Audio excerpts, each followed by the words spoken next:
네, 여러분, 안녕하십니까. 오늘 한 신문이 조사한 바에 따르면, 한동훈 국민의힘 비대위원장이 작년 12월 26일 날 비대위원장에 취임을 해서, 공식 석상에서 38번, 38번, 이런저런 연설도 하고 강연도 하고 발언을 했는데, 윤석열 대통령을 단 한 번도 언급하지 않았다라고 전수조사한 결과를 내놨습니다. 어제 1월 15일까지 모두 38개 공개 일정을 소화했는데, 더더군다나 해 바뀌고 1월 2일부터는 이제 전국을 돌아다니면서 각 지역별로 신년 인사회를 갖고 있지. 오늘은 다른 예를 들면 인천에 있는 당원들하고 신년 인사회를 했는데, 이런 공개 석상에서 이제 인사말을 한다든지 또는 연설을 한다든지 하는데 윤석열 대통령을 언급한 적이 한 번도 없다는 것입니다. 그리고 이 5차례나 비상대책위원회를 이제 주재를 하고, 비상대책위원회를 주재를 하면은 한동훈 비대위원장이 공개 발언을 모두 하지 않습니까? 그때도 역시 윤석열 대통령을 언급한 적이 단 한 번도 없습니다. 대신에 이제 우리가 기억에 나는 한동훈 비대위원장이 자주 입에 올리는 말 중에는 뭐 동료 시민이라든지, 또 뭐 최근에는 국민 택배 기사가 되어서 택배를 기다리는 마음으로 국민들께 새로운 개혁과 공약을 약속드리겠다, 뭐 이런 말도 해서 참 인상적이었지 않습니까? 그리고 이제 깊은 우물을 파자, 뭐 이런 말도 했는데요. 그래서 집권 여당의 당 대표의 역할을 하고 있는 비대위원장이든지 당 대표든지, 아무튼 집권 여당을 총괄 지휘하고 있는 사람이 대통령을 전혀 언급하지 않고 있는 것은 매우 이례적이다. 매우 이례적이다. 더더군다나 한동훈 비대위원장은 갑자기 대통령도 잘 모르는 외부 인사가 영입된 것이 아니라 대통령이 오래전에 발탁을 해서 미래의 대권 주자로 대통령의 의지를 갖고 키워오고 있는 그런 사람이잖아요. 중앙지검장에서 법무장관으로, 법무장관안에서 비대위원장으로. 다 대통령 의지가 작동한 것인데, 그래서 대통령하고는 지금 가장 가까운 사이다라고 할 수 있는 사람 한 사람만 꼽으라면 한동훈 비대위원장 아니겠습니까? 그런데도 이제 전혀 거론하지 않는 건 참뭐 전례가 없는 일 같다. 멀리 갈 것도 없이 전임 국민의힘 당 대표 김기현, 입만 열면 윤석열 대통령 거론을 했었고요. 그다음에 현재 윤재옥 원내대표 비대위원이기도 하죠. 어제도 비상대책위원 회의에서 윤석열 대통령께서도 이재명 피습 사건 소식을 접한 즉시에 라면서 이제 윤 대통령을 먼저 얘기하는 그런 모습이었거든요.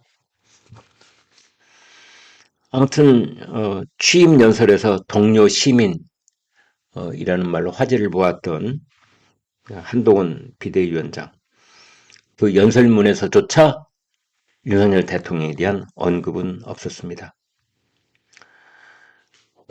국민의힘 내부에서도 깜짝 놀라는 분위기예요. 그러니까 잘 의식을 하지 않고 있다가 이제 시간이 지나서 그게 보름하고 이제 20일 됐군요. 20일 곧 있으면 이제 한 달이 되는데 20일이 지날 때까지 단 한 번도 거론을 안 하니까 이제는 4.10 총선을 앞두고 긴급 투입된 비대위원장이 총선을 승리해 윤석열 정부의 성공을 이끌어내겠다, 이런 어떻게 보면 좀 당연해 보이는 그런 말도 하지 않는 것에 대해서 서로들 이제 지금 놀라고 있는 뭐 그런 상황입니다. 새해 들어서 한동훈 비대위원장이 국민의힘 사무처에 당직자 시무식을 가졌었는데요. 그 자리에서도 우리는 동료 시민이 마실 물을 구하기 위해 깊은 우물을 파는 사람들이라고 얘기했지 윤석열 정부에 대한 언급은 전혀 없었습니다. 그래서 왜 이럴까? 왜 이럴까? 이건 이제 한동훈 비대위원장이 우연히 그렇게 된 것이 아니고 뭔가 의지를 갖고 지금 그런 것 아니냐라는 전제하에 이제 분석을 해보고 있는데 의도적으로 거리두기를 하는 것이다. 이제 그렇게 보는 시각이 있습니다. 윤석열 대통령하고는 워낙 관계가 깊었던 터라서 취임 전부터 윤석열 아바타라고 야권에서 비판이 거셌지 않습니까? 이제 그것을 역으로 의식한 것이다. 한동훈 위원장도 그런 부분에 대해서 고민을 했을 것이다.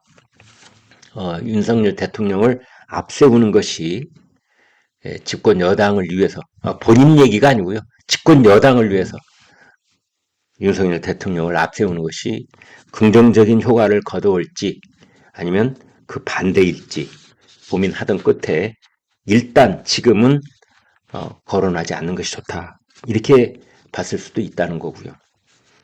세 번째로는 윤석열 대통령의 지지율하고도 관련이 있다.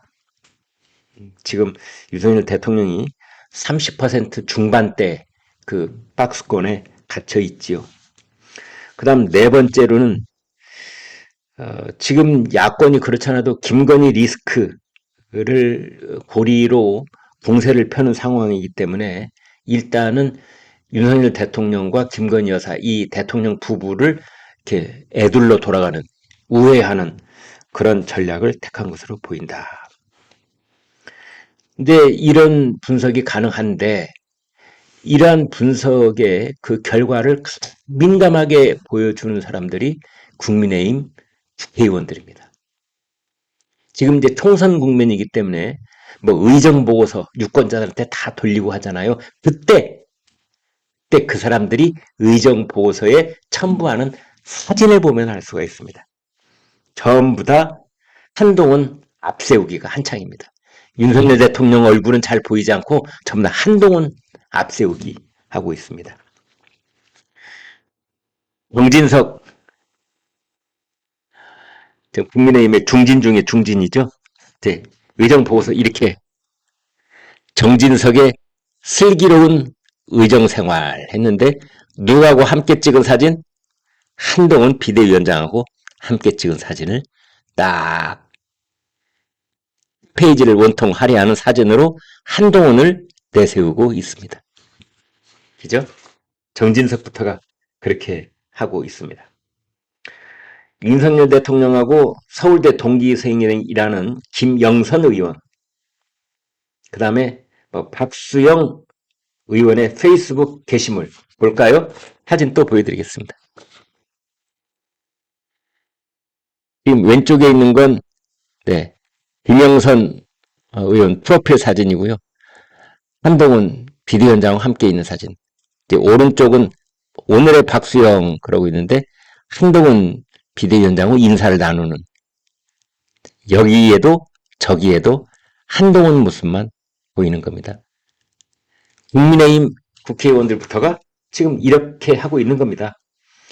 해영두 의원도 그렇고 박덕흠 의원도 그렇고 그렇답니다. 그런데 이것은 사실은 그 윤석열 대통령이 섭섭해하는 것이 아니고 윤석열 대통령이 의도한 대로 진행되는 것이다. 이런 측면도 있을 수가 있습니다. 윤석열 대통령도 지금 이 총선 국면에서는 이재명 대 윤석열이 아니라 이재명 대 한동훈 이 구도로 총선을 치러야 된다는 것을 누구보다도 잘 알고 있는 사람이 윤석열 대통령입니다. 따라서 총선을 코앞에 둔 현역 의원들의 의정 보고서에 대통령의 사진보다는 한동훈 비대위원장의 사진이 그게 정답이다. 이게 윤석열 대통령의 의지라고 보는 것이죠. 그래서 한동훈 비대위를 서둘러 출범시킨 것도 그런 이유 때문이다. 지금 이렇게 볼 수 있습니다. 네, 여러분 고맙습니다.